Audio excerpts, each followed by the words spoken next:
you guys don't know this because I record like 2 or 3 videos, sometimes 4 a night, so I can build a catalog, a repertoire of videos, so whenever I need to take a break, I can, because I already have videos ready to go. So I'm feeling ready for another video. So today's video, I will be reading. I really like reading, so today's book will be Dracula by Bram Stoker. It was written sometime in the 1800s. It's a really good book. I read it for the first time about maybe a week and a half, 2 weeks ago. I listened to the audiobook at work, and I really liked it a lot, so I picked up a hard copy. So I didn't know which version to buy, but I liked the artwork. I thought it was pretty cool. It pops out compared to other books that I have. It's a pretty large book. It's got a lot of chapters in it. It took a while to get through, but I think it was actually really worth it. Looks like it's 27 chapters. It's in Roman numerals. XXVII. So that should be 27. 27 chapters. And I liked it a lot. So let's move to chapter 3.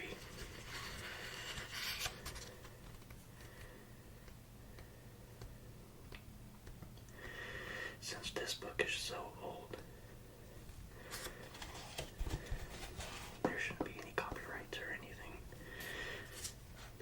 because since it's in the public domain now. So let's get started with chapter 3. Feel free to relax, settle down.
all these menial offices. Surely it is proof that there is no one else to do them. This gave me a fright, for if there is no one else in the castle, it must have been the Count himself. It was the driver of the coach that brought me here. This is a terrible thought, for if so, what does it mean that he could control the wolves as he did by only holding up his hand in silence? How was it that all the people had bistritz and on the coach had some terrible fear for me? One meant the giving of the crucifix, of the garlic and the wild rose, of the mountain ash. Bless that good woman who hung the crucifix around my neck, for it is a comfort and a strength to me whenever I touch it. It is odd that a thing which I have been taught to regard with disfavor and as idolatrous should, in a time of loneliness and trouble, be of help. Is it that there is something in the essence of the thing itself, or that it is a medium, a tangible help in conveying memories of sympathy and comfort from some time? If it may be, I must examine this matter and try to make up my mind about it. In the meantime, I must find out all I can about Count Dracula, as it may help me to understand tonight. He may talk of himself if I turn the conversation that way. I must be very careful, however, not to awake his suspicion. Midnight. I have had a long talk with the Count. I asked him a few questions on Transylvanian history, and he warmed up to the subject wonderfully. In his speaking of things and people,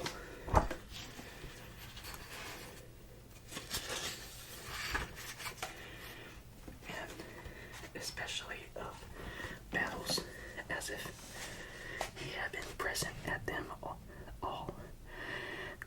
This he afterwards explained by saying that to a boy or the pride of his house and name in his own pride, and that their glory is his glory, and that their fate is his fate. Whenever he spoke of his house, he always said we, and spoke almost in the plural, like a king speaking.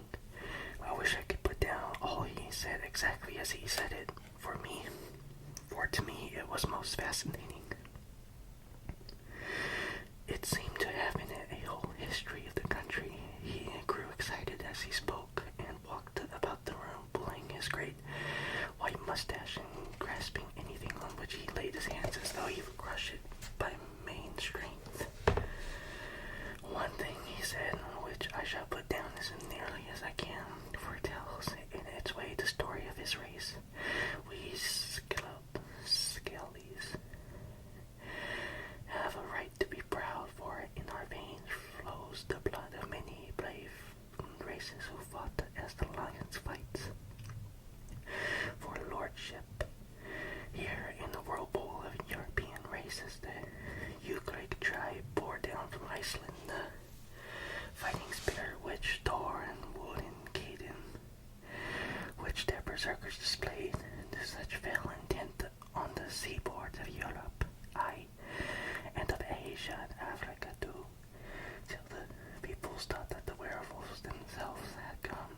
Here too, when they came, they found the Huns, whose warlike fury had swept the earth like a living flame, till the dying peoples held that in their veins ran the blood of those old witches who, expelled from Scandia, had mated with the devils in the desert. Fools, what devil or what witch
better sleeps than enemy is sleepless.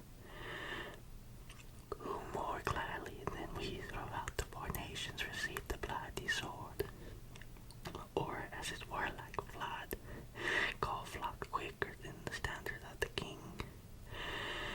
When was redeemed the greatest shame of my nation, the same of Kosovo, when the flags of the Wallach and the Magyar went down beneath the crescent.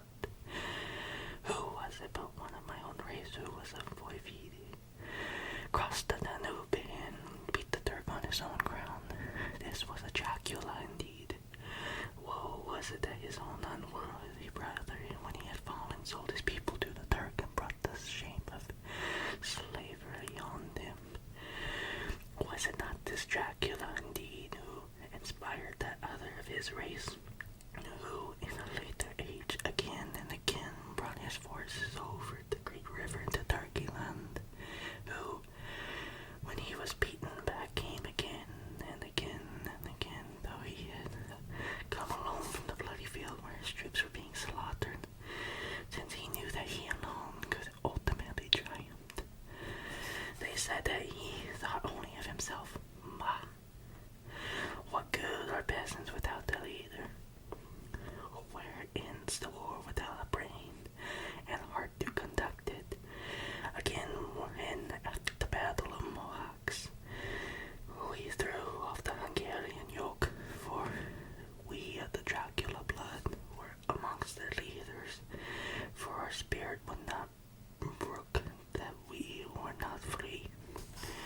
Ah, young sir, the skellies from the Dracula, as their heart's blood, the planes and the swords, can boast a record that the mushroom grows like the Habsburgs and the Romanovs can never reach. The warlike days are over. Blood is too precious. Blood is too precious, I think, in these days of dishonorable peace, and the glories of the great races are as a tale that is told. It was by this time close on morning, when we went to bed. Ma'am, this diary seems horribly like the beginning of the Arabian Nights, for everything that has to break off at cockcrow, or like the ghost of Hamlet's father. 12th of May. Let me begin with facts, bare and meager facts, verified by books and beggars, and of which there can be no doubt. I must not confuse them with experiences which will have to rest on my own observation or my memory of them. Last evening, when the Count came from his room, he began asking me questions on legal matters and on the doing of certain kinds of business. I had spent the day really over books, and simply to keep my mind occupied, went over some of the matters I had been examining at the Lincoln's Inn. There was a certain method in the Count's inquiries, so I shall try to put them down in sequence. The knowledge may somehow or sometime be useful to me. First, he asked if a man in England could have 2 solicitors or more. I told him he might have a dozen if he wished, but that it would not be wise to have more than one solicitor engaged in one transaction, as only one could act at a time, and that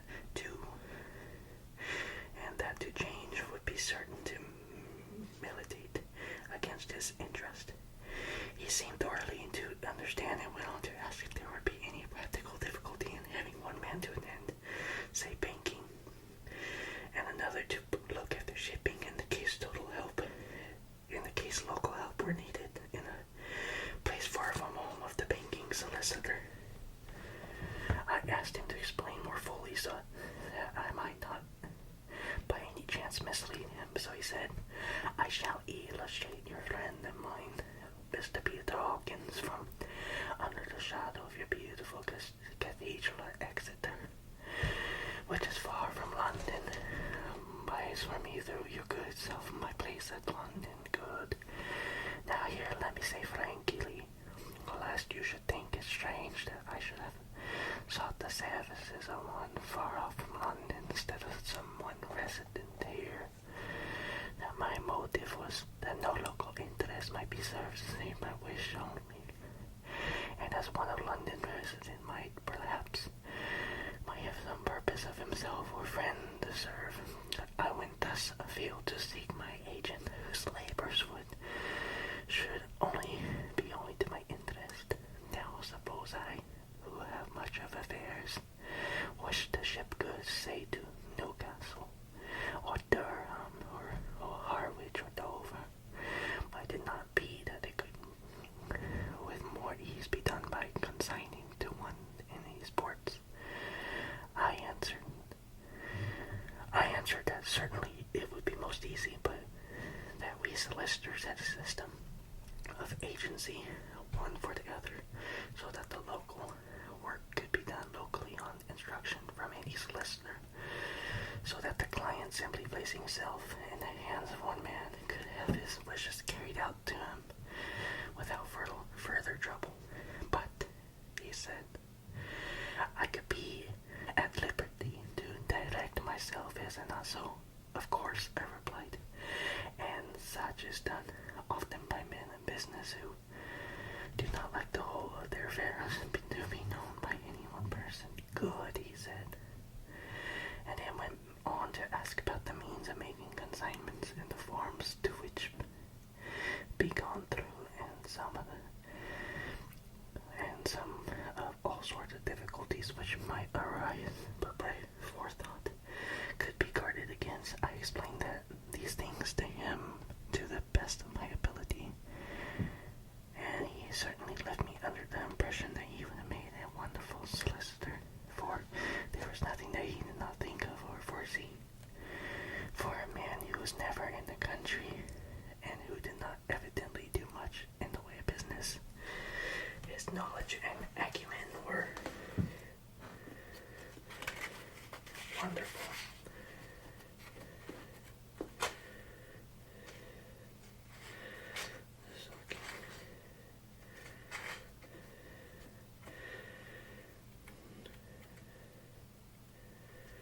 Let's see.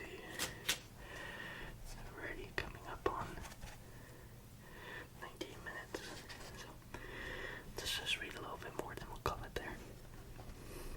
When he had satisfied himself on these points of which he had spoken, and I had verified all as well as I could by the books available, he suddenly stood up and said, have you read then since your first letter to our friend Mr. Peter Hawkins, or to any other? It was with some bitterness in my heart that I answered that I had not. That as yet I had not seen any opportunity of sending letters to anybody. Then right now, my young friend, he said, laying a heavy hand on my shoulder, write to our friend and to any other, and say, if it will please you, that you shall stay with me until a month from now. Do you wish me to stay so long? I asked, for my heart grew cold at the thought.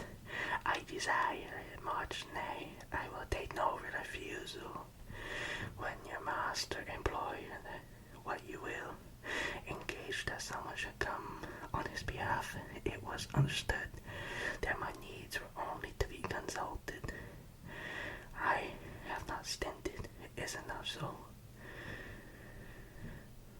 What could I do but bow acceptance? It was Mr. Hawkins' interest, not mine, and I had to think I am not myself, and besides, while Count Dracula was speaking, there was that in his eyes and in his bearing which made me remember that I was a prisoner, and that if I wished it, I could have no choice. The Count saw his victory in my bow, and his mastery in the trouble on my face, for he began at once to use them, but in his own smooth, resistless way.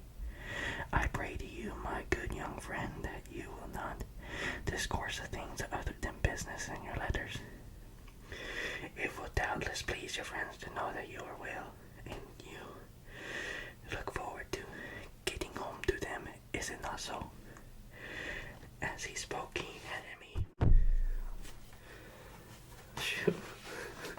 I completely hit the mic big time right there. Sorry, guys. I get wrapped up in the book so much. I lose track of where I'm at.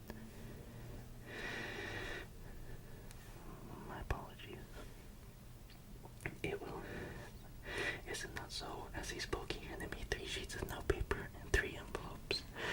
They were all of the thinnest foreign post, and looking at them, then at him, noticing his quiet smile with the sharp canine teeth lying over the red underlip. I understood as well if he had spoken that I should be careful what I wrote, for he would be able to read it. So I determined to write only formal notes now, but to write fully to Mr. Hawkins in secret, and also to Mina, for to her I could write in shorthand, which would puzzle the Count if he did see it. When I had written my 2 letters, I sat quiet, reading the book whilst the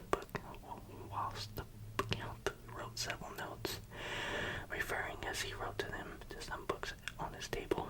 Then he took up my 2 and placed them with his own, and put by his writing materials, after which the instant the door had closed behind him, I leaned over and looked at the letters, which were face down on the table. I felt no compunction in doing so. For under the circumstances, I felt that I should protect myself in every way I could. One of the letters was directed to Samuel F. Billington, number 7, the Crescent would be. Another to Aaron Lutner Varn.